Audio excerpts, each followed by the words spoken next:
أصدق الحديث كتاب الله خير الهدي هدي محمد صلى الله عليه وسلم شر الأمور محدثاتها وكل محدثة بدعة كل بدعة ضلالة كل ضلالة في النار أما بعد. Muslimin muslimat hadirin hadirat yang dirahmati Allah, pertamanya kita merafakkan kesyukuran kepada Allah dengan limpah rahmat dan kurniaan Allah. Dapat sama-sama kita hadir ke rumah Allah untuk mendirikan solat berjemaah. Dan kita diberi peluang dan hidayah oleh Allah Subhanahu wa taala untuk duduk di dalam majlis ilmu yang mana Rasulullah sallallahu alaihi wasallam pernah bersabda, "Man salaka tariqan yaltamisu fihi ilman, sahalallahu lahu tariqun ila jannah." Bersabda, siapa yang menempuh salaka tariqan yaltamisu fihi ilman, Allah Subhanahu wa taala sahalallahu lahu jalannya untuk syurga. Bersabda, siapa yang diharap salaka tariqan yaltamisu fihi ilman, Allah Subhanahu wa taala sahalallahu lahu biarkan ianya menjadi satu manfaat. Bersabda, siapa yang diharap baik salaka tariqan yaltamisu fihi ilman, Allah Subhanahu wa taala sahalallahu lahu biarkan ianya menjadi satu manfaat. Hadirin hadirat yang siapa yang diharap baik salaka tariqan yaltamisu fihi ilman, Allah Subhanahu wa taala sahalallahu lahu biarkan ianya menjadi satu manfaat. Yang mengenangkan penghijrahan yang dilakukan oleh Nabi Muhammad sallallahu alaihi wasallam, maka di akhir zaman ini tidak ada lagi hijrah selepas daripada pembukaan kota Mekah oleh Nabi Muhammad sallallahu alaihi wasallam. Yang ada pada hari ini iaitu semata-mata hijrah menentang hawa nafsu dan dosa yang kita kena letakkan dalam jiwa kita. Tahun demi tahun berlalu, umur kita semakin bertambah dan semakin bertambah. Azam demi azam kita titipkan untuk kehidupan kita.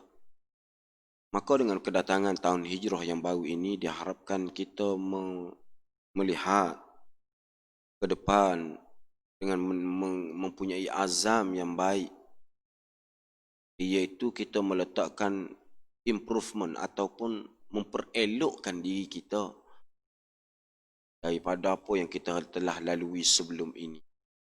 Biarkan yang lepas itu menjadi sejarah dan tidak kita, sekiranya ada yang buruk kita tidak ulangi.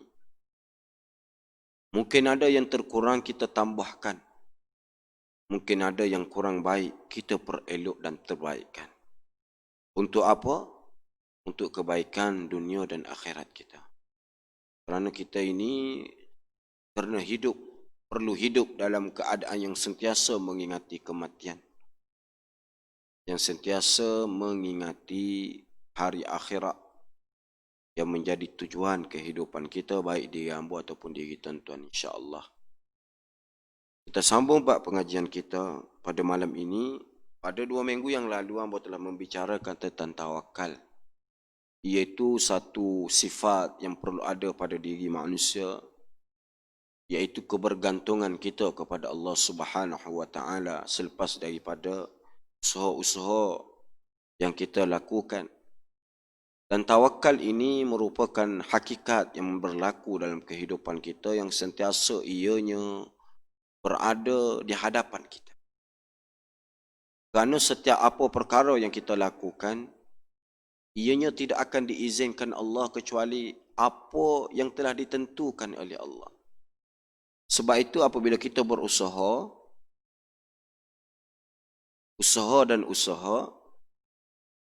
kita serah kepada Allah. Barulah kita tidak kecewa. Barulah kita tidak memberontak.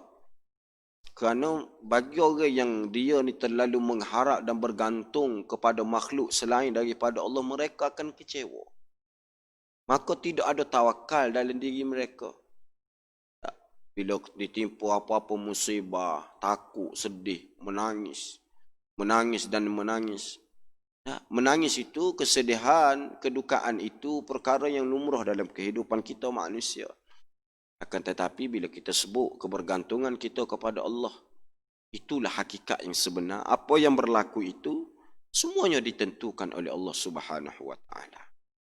Maka tawakal apabila ianya diletakkan di hadapan di atas apa-apa urusan, ianya akan menjadi perkara yang ajaib.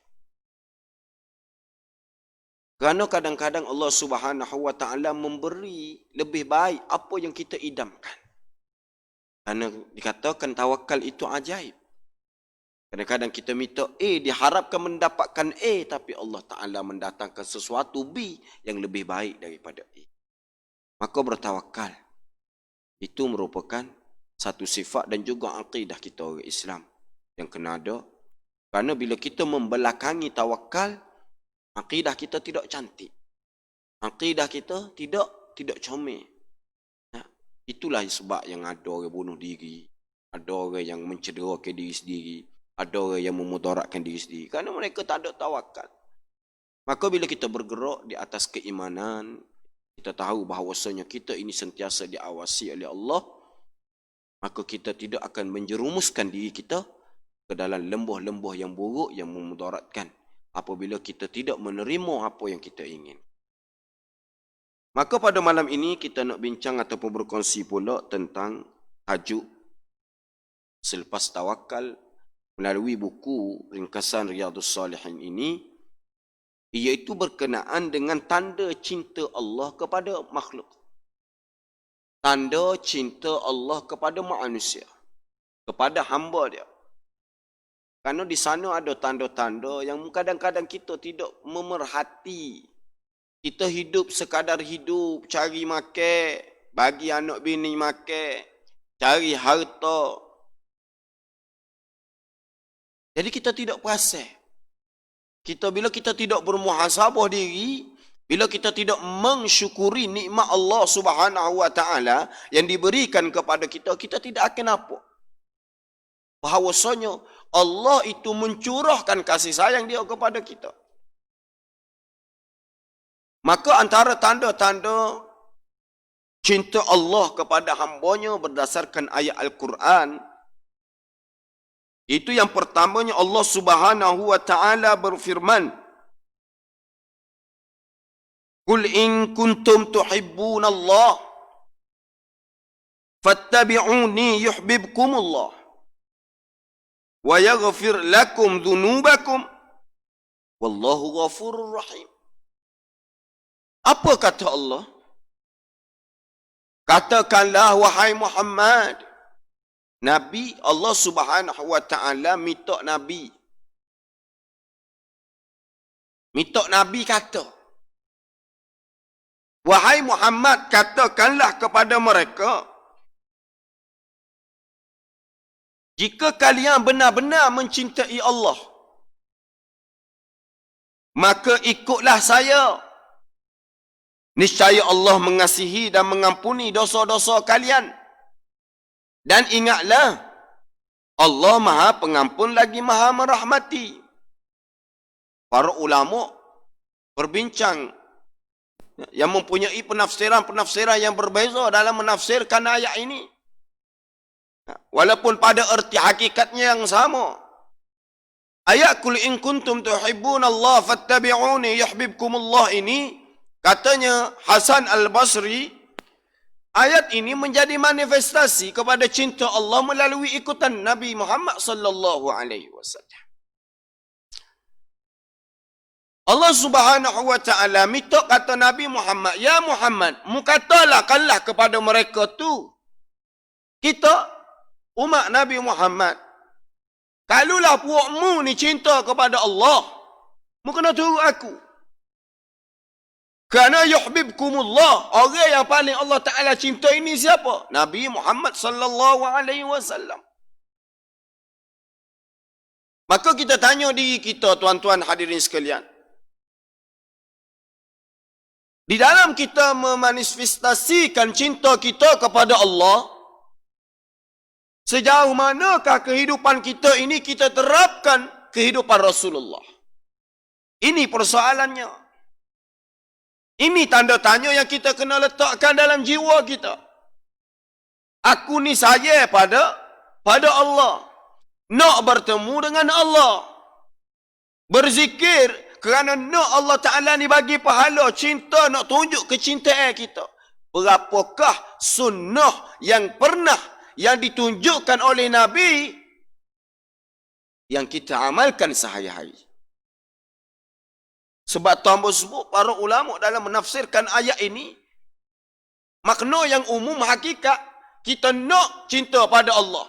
Kita nak Allah Ta'ala cinta pada kita, kita kena cinta pada Nabi. Maka lagu mana kita nak menzahirkan cinta kita pada Nabi? Kita kena ikut sunnah Nabi. Ini perkara yang besar. Bicara tentang bulan Muharram, tak? Kadang-kadang ada yang berselawat, duk belaruk. Tak?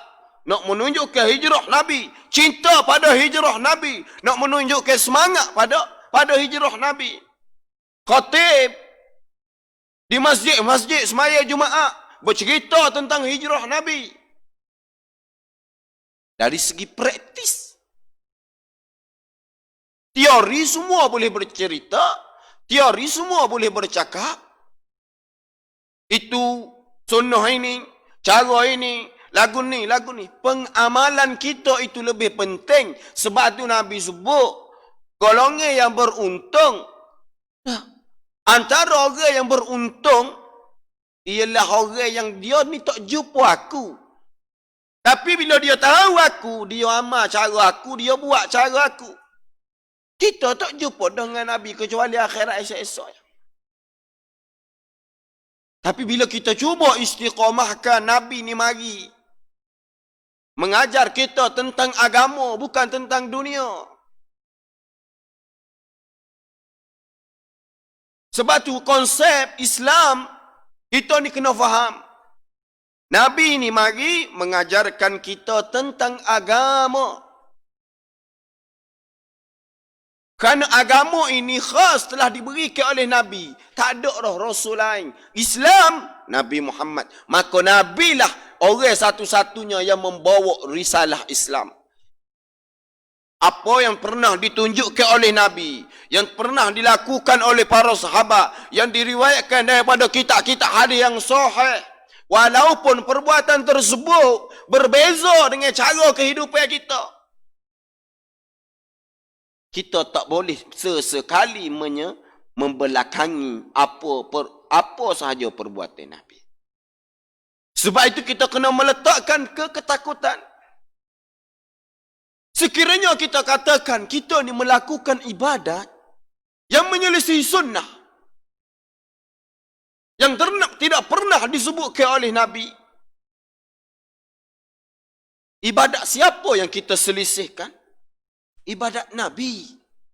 Siapa yang memberi jaminan ibadat yang kita lakukan itu diterima Allah, sedangkan ibadat itu tak pernah ditunjukkan oleh Nabi? Sebab tu dalam bab zikir, banyak yang Nabi ajar pada kita, yang tak termampu untuk kita buat.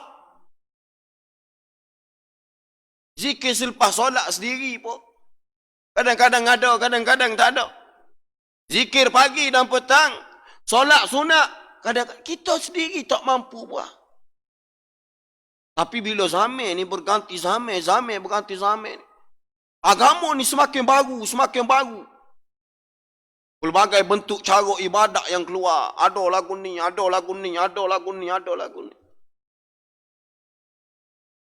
Maka dalam makna kita nak memanifestasikan cinta kita kepada Allah, tuan-tuan, pastikan kita mengaji cara hidup Rasulullah.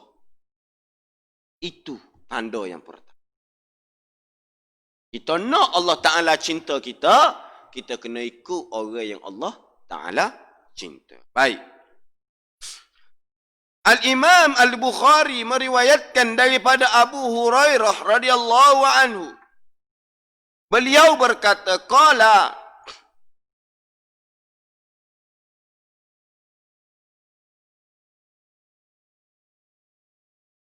Rasulullah sallallahu alaihi wasallam, Inna Allah Ta'ala qala Man 'ada li waliyan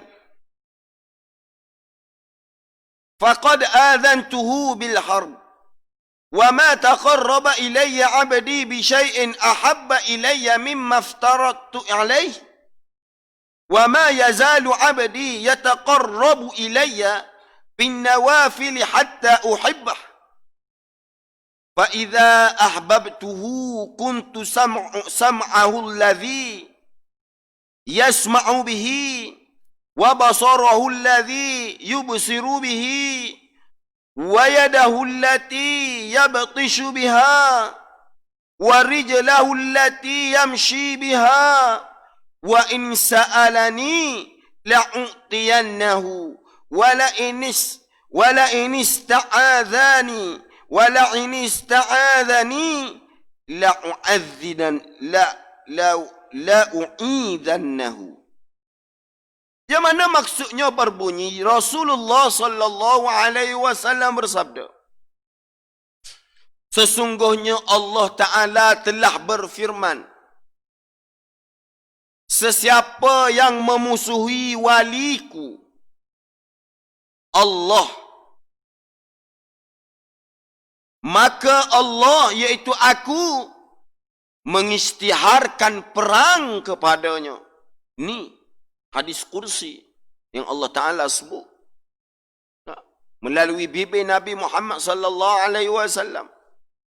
Orang yang membenci wali Allah, Allah Ta'ala isytihar pada mereka. Tidak ada seorang pun yang hamba-Ku yang mendekatkan diri kepadaku dengan sesuatu yang lebih aku sukai daripada ibadah yang aku telah fardukan ke atasnya. Hamba-Ku yang sentiasa mendekatkan diri kepadaku dengan ibadat sunat, niscaya aku mencintainya. Apabila aku telah mencintainya, aku akan menjadi pendengarannya yang dia mendengar melaluinya, penglihatannya yang dia melihat melaluinya, tangannya yang dia mengambil sesuatu dengannya, dan kakinya yang dia sedang berjalan dengannya. Jika dia meminta sesuatu permohonan daripada aku, niscaya aku pasti berikan kepadanya. Dan jika dia memohon perlindungan kepadaku, niscaya aku pasti melindunginya. Allahu Rabbi. Ini satu hadis yang cerita tentang ciri-ciri orang yang dicintai Allah. Allah Ta'ala suka bagi orang yang melakukan agama yang difardukan. Maknanya kita tak boleh nak keluar. Kefarduan itu pernah ditujukan oleh Nabi. Maka Allah Subhanahu wa Ta'ala sebut, dia suka kepada orang yang melakukan perkara sunat. Sunat ni, sebagaimana yang kita telah tahu istilah dia, sunnah. Iaitu kita buat berpahala, kita tak buat, tak ada apa-apa. Tidak dikira dosa dan tidak dihukumkan apa-apa. Maka kalaulah kita ni nak bergantung pada amalan fardu kita ni tuan-tuan, kita tidak mampu. Dalam kita nak menzahirkan cinta kita pada Allah sendiri pun, dengan bagai hak wajib yang ada pada kita yang telah kita belajar dulu. Apakah maksud Islam? Syahadatu an la ilaha illallah, iqamatus salat wa atuz zakat wa shaum ramadan wa tahajjul bait man istata'a ilaihi sabila. Kita tak mampu tuan-tuan nak bergantung, nak mengejar cinta Allah ni tidak cukup dengan amal fardu. Walaupun sempurna kita buat, masih tidak cukup. Sebab tu dalam kehidupan, usahalah, belajarlah, ambillah iktibar untuk mengamalkan perkara-perkara yang diperintahkan oleh Nabi. Wa ma atakumur rasulu fakhuzu wa ma nahakum anhu fantahun. Apa yang Nabi kamu berikan, perintahkan kepada kamu, kamu ambil. Apa yang Nabi larang kamu, kamu tinggal. Maka perbuatan-perbuatan agama ini mestilah didahului dengan perbuatan Nabi sallallahu alaihi wasallam. Barulah kita dapat cinta daripada Allah Subhanahu wa taala. Baik. Imam Al-Bukhari dan Imam Muslim meriwayatkan daripada Aisyah radhiyallahu anhu anna Rasulullah sallallahu alaihi wasallam ba'atha rajulan ala sariyatin فكان يقرأ لأصحابه في صلاتهم فيختم بقل هو الله أحد فلما رجعوا ذكروا ذلك لرسول الله صلى الله عليه وسلم فقال سلوه لأي شيء يصنع ذلك فسألوه فقال لأنها صفة الرحمن فأنا أحب أن أقرأ بها فقال رسول الله صلى الله عليه وسلم أخبروه أن الله تعالى يحبه. Bahawa Rasulullah sallallahu alaihi wasallam telah mengutuskan seorang lelaki bagi memimpin sepasukan tentera. Dia membaca bacaan surah kepada para pengikutnya di dalam solat dan mengakhiri bacaan tersebut dengan surah Al-Ikhlas. Ketika mereka kembali, mereka menceritakan perkara tersebut kepada Rasulullah. Baginda bersabda, tanyakan kepadanya mengapa dia melakukan sedemikian. Lalu mereka bertanya kepadanya dan dia menjawab, saya melakukan hal itu kerana surah tersebut mengandungi sifat Tuhan yang maha mengasihani. Maka saya suka membacanya. Lantas Rasulullah sallallahu alaihi wasallam bersabda, kabarkan kepadanya bahawa Allah Ta'ala mencintainya. Ini satu hadis nak cerita takrir Nabi. Nabi utus seorang sahabat jadi pemimpin untuk perang. Maka sahabat yang memimpin perang tadi dalam semaya, setiap rakaat dia baca alam taraka, dia akan tutup dengan qul huwallah, rakaat pertama dia sujud. Dia bangun rakaat kedua, dia baca tabat yada, dia tutup dengan ikhlas.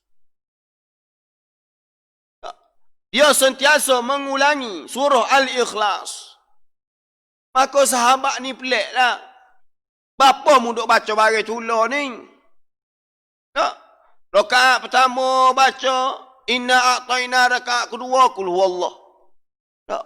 Qul huwallah. Semaya zuhur pun qul huwallah, semaya isya pun qul huwallah semua. Ikhlas, surah Al-Ikhlas. Maka sahabat pelik lah. Bapa yang mu ni baca semua?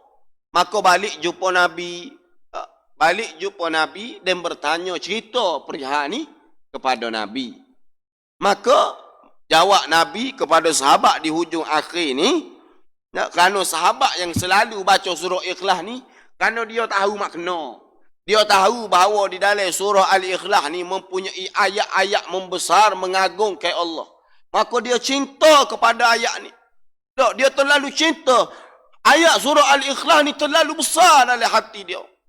Tak nampak ada benda lain kecuali ni je. Sebab tu dia ulai semua. Kerana cinta. Sebagaimana kita cinta lah. Kita cinta pada isteri. Awal-awal gawe tu tak sebut. Ada nikah pada tu tak sebut jaret dah. Tak? Tu sifat cinta. Bila kita cinta, kita akan sentiasa berada di bibir kita. Ini yang ada dalam jiwa sahabat. Adakah sahabat ni menyalahi? Tak, ni orang tanya. Adakah sahabat ini menyalahi? Kerana tiap kali semaya dia ulai surah tu lah, klik tanya Nabi. Tak, dan dia cerita bahawasanya Nabi, ya Rasulullah, aku sayang ke surah qul huwallah. Maka Nabi sebut di akhir hadis, akhbiruhu anna Allah Ta'ala yuhibbuhu. Lantas Rasulullah bersabda, khabarkan kepadanya bahawa Allah Ta'ala mencintainya. Maka hadis ini juga menjadi petunjuk kepada kita dalam pengamalan ini. Apabila sesuatu itu diakui oleh Nabi, kita boleh buat.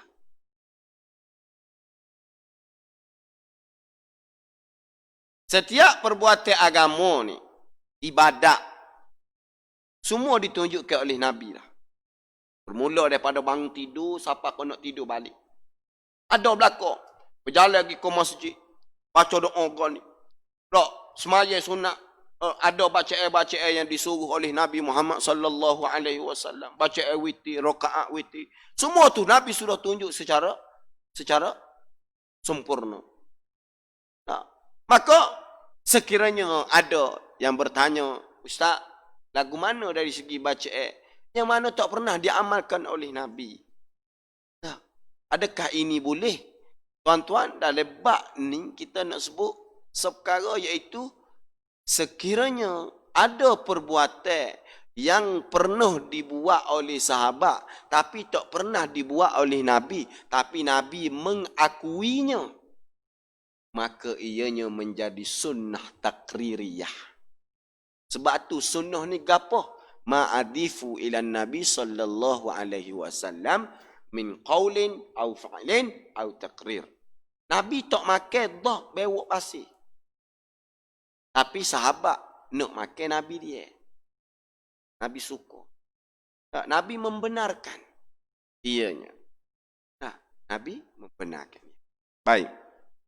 Hadis yang keseterusnya iaitu Imam Bukhari dan Imam Muslim meriwayatkan daripada Abu Hurairah radhiyallahu anhu, anin Nabi sallallahu alaihi wasallam qala, "Idza ahabba Allahu al-'abda nada Jibril, inna Allah yuhibbu fulana fa ahibbahu fayuhibbuhu Jibril fayunadi fi ahli samai.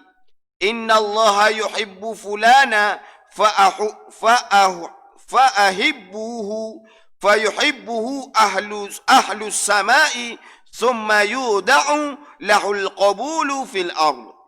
Daripada Nabi Muhammad sallallahu alaihi wasallam, baginda bersabda, apabila Allah mencintai seseorang, ni apabila Allah Ta'ala cinta pada seseorang ni, kita, kalau Allah Ta'ala cinta kepada kita, lagu mana?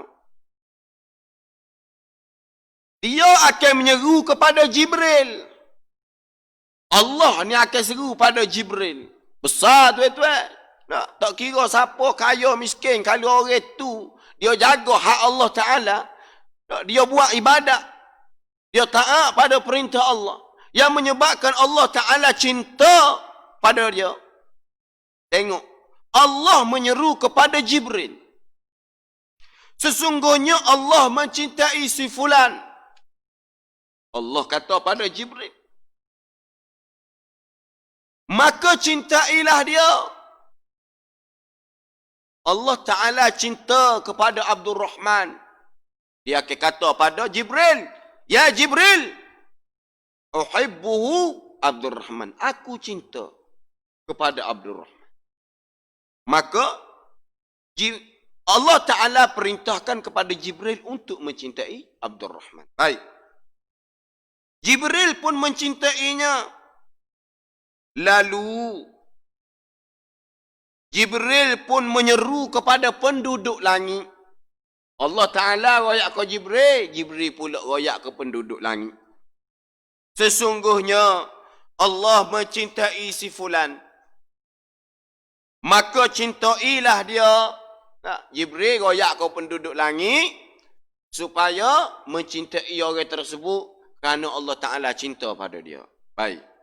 Lalu seluruh penduduk langit pun mencintai si fulan tersebut. Kemudian kecintaan tersebut diberikan kepadanya di muka bumi. Lalu penduduknya turut mencintainya. Ni hadis ada petunjuk Bahawasanya kita kalau kita orang taat pada Allah. Tak, kita orang jaga. Kita sebagaimana kita tengoklah. Bila Allah Ta'ala muliakan. Bila Allah Ta'ala memuliakan manusia ni ajaib tuan-tuan. Kematian dia disambut dalam keadaan yang beribu-ribu mari. Ramai orang mari kerana orang cinta. Kerana dia telah mencorak cinta Allah kepada diri dia. Kadang-kadang terfikir dan teringat. Kita tetap hadis ni. Tengok almarhum Tok Guru Aziz kita. Dalam pemerintahan, apa yang dia buat?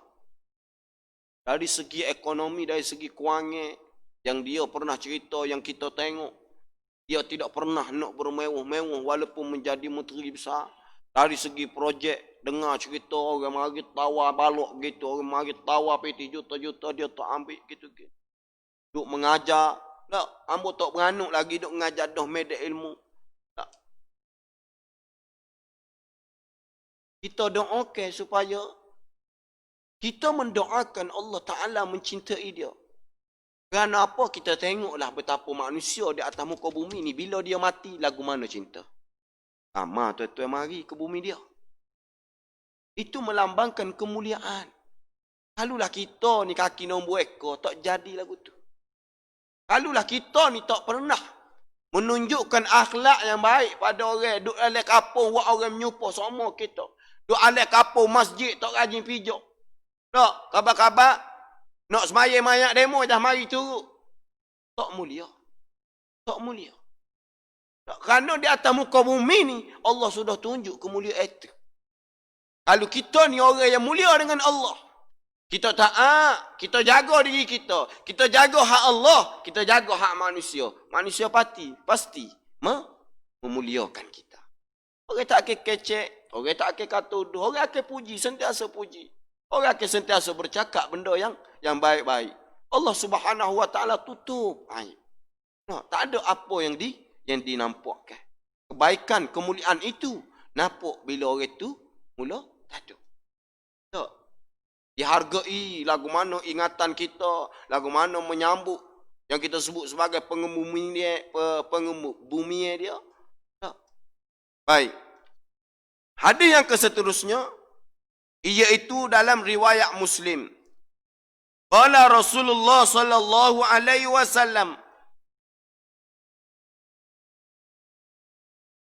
Inna Allah idza ahabba 'abdan da'a Jibril faqala inni uhibba fulanan fa ahibbahu fayuhibbuhu Jibrilu thumma yunadi fis samai fayaqulu Allah Inna Allah yuhibbu fulanan fa'ahibbuhu fayuhibbuhu ahlus samai thumma yuda'u lahul qabulu fil ard wa idha abghada 'abdan da'a Jibril fayaqulu inni ubghidu fulana fa'abghidhu fayubghiduhu Jibrilu thumma yunadi fi ahli sama' Inna Allah yubghidu fulana fa'abghiduhu thumma tuda'u lahul baghda'u fil ard.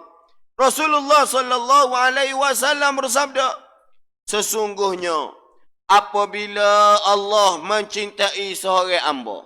Hadis ni lebih kurang hadis yang hamba sebut saat ni. Apabila Allah Subhanahu Wa Taala mencintai seorang hamba, dia menyeru Jibril dan berfirman, sesungguhnya aku mencintai si fulan, maka cintailah dia.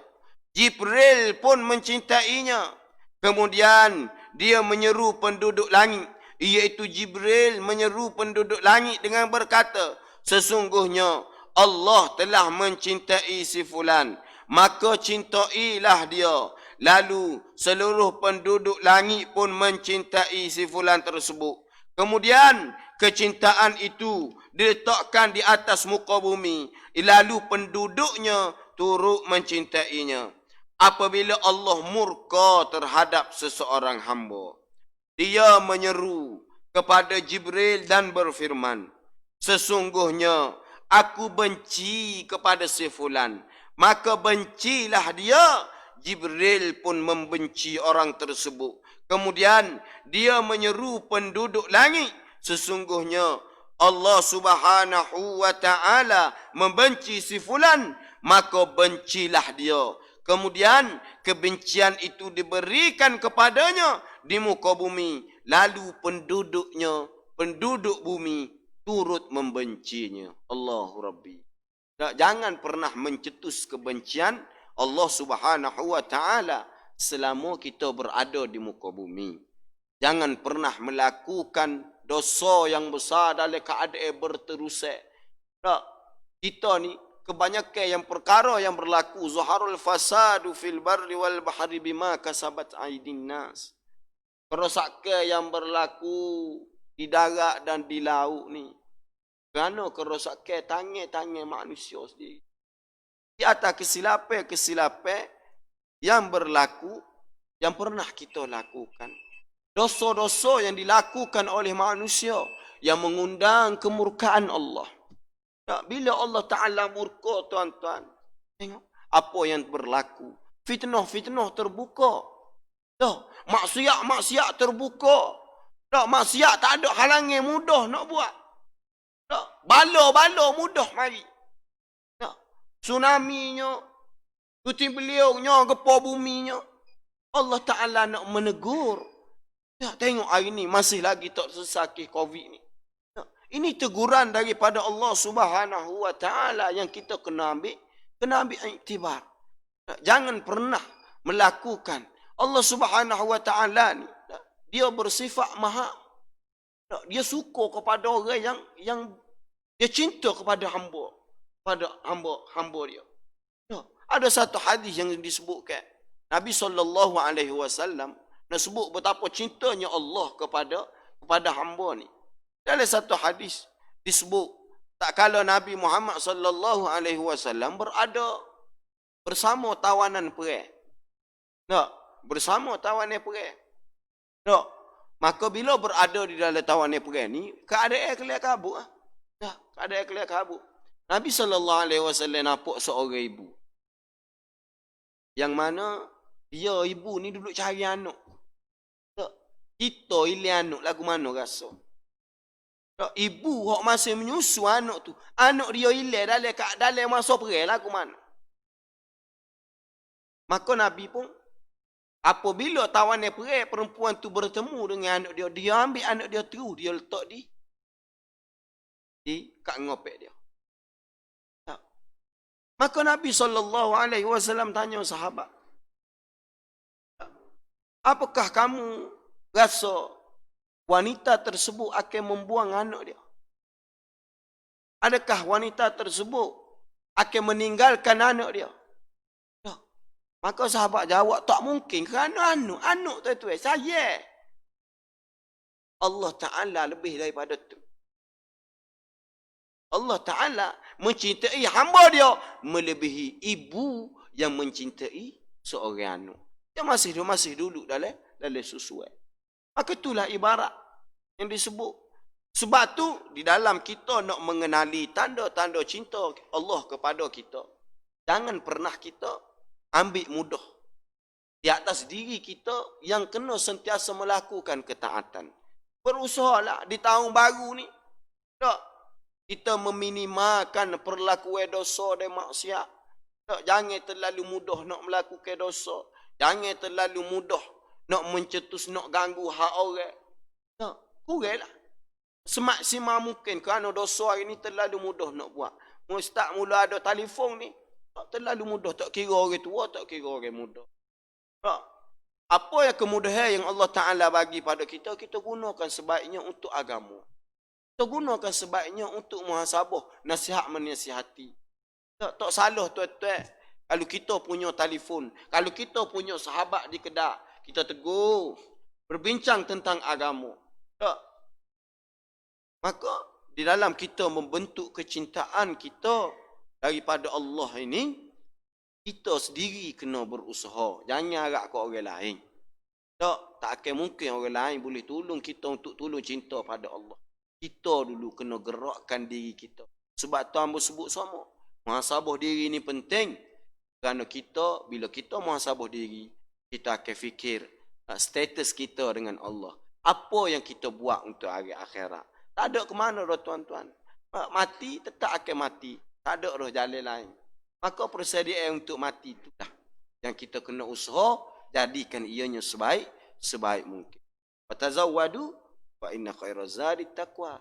Berbekalah kamu dan sebaik-baik bekal itu ialah orang yang bertakwa. Maka kita nak supaya Allah Taala cinta kita, kita bertakwa pada Allah. Tak, jangan pernah buat dosa besar. Minimalkan dosa kecil. Jaga hak Allah Taala, jaga hak manusia, jangan khianati manusia, jangan mengupak, jangan kata kau orang. Jaga, minimalkan diri kita. Latih diri kita untuk menjadi manusia yang baik. Itulah yang sepatutnya kita lakukan hari demi hari apabila umur kita makin meningkat. Jangan sampai masa umur makin tua jadi kau perangai uduh. Allahu Rabb. Mintalah supaya Allah Subhanahu wa taala bagi kita hidayah. Kita duk sebut dalam Quran dalam semaya ihdinas siratal mustaqim, ihdinas siratal mustaqim. Dengar kita sebut ihdinas siratal mustaqim, kita juga kena pilih jalan kebaikan. Jangan kita duk agak saja. Allah Taala tak bui kalau kita duk agak saja. Tak duk minta usaha dak. Usaha kita buat jalan kebaikan. Ubah jaga diri kita, jaga keluarga kita. Tak anak-anak jaga semaya. Tak ibu bapa jalan ke tanggungjawab dengan baik, nasihat anak yang tak taat perintah Allah, jaga aurat anak-anak. Maka inilah perkara-perkara yang menyebabkan Allah Subhanahu wa taala mencintai kita. Jadi apa yang baik mari daripada Allah, untuk baik daripada dia sendiri. InsyaAllah ada masa, ada rezeki kita jumpa lagi tiap hari. InsyaAllah qulu hadza wa astaghfirullahal azim. Walakum assalamualaikum warahmatullahi wabarakatuh. A'udzubillahi minasyaitonir rajim. Bismillahirrahmanirrahim. Alhamdulillahirabbil alamin. Wassalatu wassalamu ala Allahumma ghfir lana dzunub صغارا اللهم علمنا ما جهلنا من سنا ربنا آتنا حسنة النار صلى الله عليه محمد وآله وسلم. الحمد لله رب